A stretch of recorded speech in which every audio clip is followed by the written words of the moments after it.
Bonjour, je m'appelle Tyrone, j'ai 11 ans et je me posais une question. Est-ce que les aliens existent vraiment?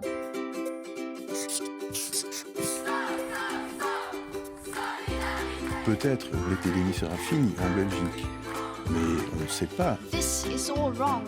Dessine-moi une actu. Dessine-moi une actu. Eh bien, Tyrone, cette question fascine, inquiète, passionne ou amuse les humains depuis longtemps.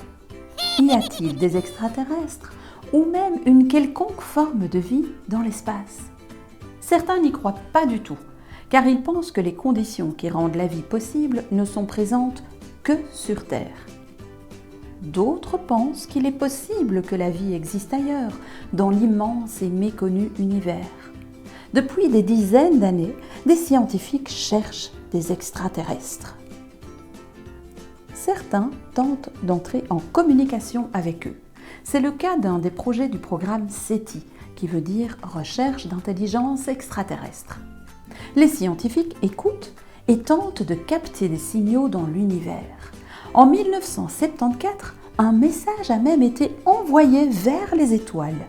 Depuis, personne n'a capté le moindre signal.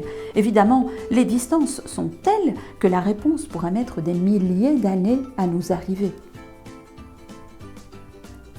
Les agences spatiales aussi lancent des messages dans l'espace. Dans les années 70, la NASA a par exemple envoyé plusieurs sondes avec des informations sur la Terre, des plaques gravées d'inscriptions et de dessins, de la musique, des photos, des enregistrements de bruit, de cris d'animaux, de voix, etc.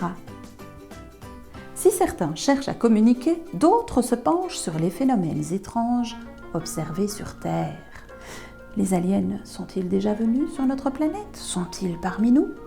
Des études sérieuses sont menées. Même l'armée américaine a étudié une centaine de signalements d'OVNI. Résultat? Rien à signaler pour le moment. Enfin, il y a ceux qui cherchent des traces, des preuves. Ils étudient de près les images rapportées par les télescopes, les radars et les satellites. Ils analysent les échantillons de poussière et de roches ramenés par les sondes spatiales et autres robots qui se sont posés sur la Lune. Ils travaillent sur les météorites, ces pierres tombées de l'espace. En ce moment, le robot Persévérance récolte notamment des roches à la surface de Mars. Ce robot se trouve à un endroit de la planète rouge où il y a eu un lac il y a 3,5 milliards d'années. Y a-t-il encore de l'eau sur Mars? Où? Ces questions rejoignent la tienne, Tyrone, car quand il y a de l'eau, il y a de la vie.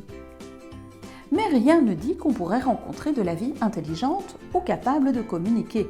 Il pourrait s'agir d'une cellule vivante, d'une bactérie, de quelque chose qui s'approche d'une plante ou encore une forme de vie qui nous est inconnue. Peut-être que les humains l'ont déjà croisée sans la voir ou l'identifier.